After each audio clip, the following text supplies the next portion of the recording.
Jansangram news, बातमीची सत्यता हीच आमची ओळख. भरपावसात काळ्या गणवेशातील महानिषेध मोर्चा. विद्यार्थ्यांवरील लाठी हल्ल्याविरोधात वर्धेत संताप. दिल्लीतील विद्यार्थ्यांवर झालेल्या कथित लाठी हल्ल्याच्या निषेधार्थ वर्धेत आज संतापाचा उद्रेक पाहायला मिळालाय. भरपावसात काळा गणवेश परिधान करत आयटक आणि विविध पुरोगामी सामाजिक, कामगार, शेतकरी, विद्यार्थी व युवक संघटनांनी शिवाजी चौकातून जिल्हाधिकारी कार्यालयावर महानिषेध मोर्चा काढलाय. आयटकचे राज्य सचिव दिलीप उटाणे यांच्या नेतृत्वाखाली निघालेल्या या मोर्चात मोठ्या संख्येने महिला आणि विविध संघटनांचे पदाधिकारी सहभागी झाले. आंदोलकांनी दिल्लीतील विद्यार्थ्यांवर झालेल्या लाठी हल्ल्याचा तीव्र निषेध नोंदवत दोषींवर कठोर कारवाईची मागणी केली आहे.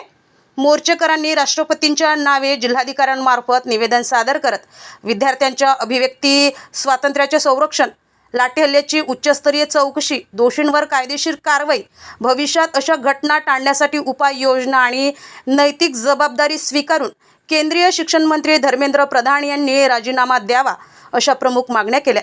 यावेळी आयटक, किसान सभा, महिला फेडरेशन, अंधश्रद्धा निर्मूलन समिती, AISF, अंगणवाडी युनियन अशा संघटना, महिला काँग्रेस आणि विविध सामाजिक संघटनांच्या प्रतिनिधींनी मनोगत व्यक्त करत केंद्र सरकारवर टीका केली आहे. भर पावसात काळा गणवेश घालून काढण्यात आलेल्या या मोर्चाने वर्धा शहराचे लक्ष वेधून घेतले. विद्यार्थ्यांच्या घटनात्मक अधिकारांच्या संरक्षणाची मागणी करत आंदोलकांनी प्रशासनाकडे तातडीने कारवाईची अपेक्षा व्यक्त केली. रविराज घुमे, जनसंग्राम न्यूज, वर्धा.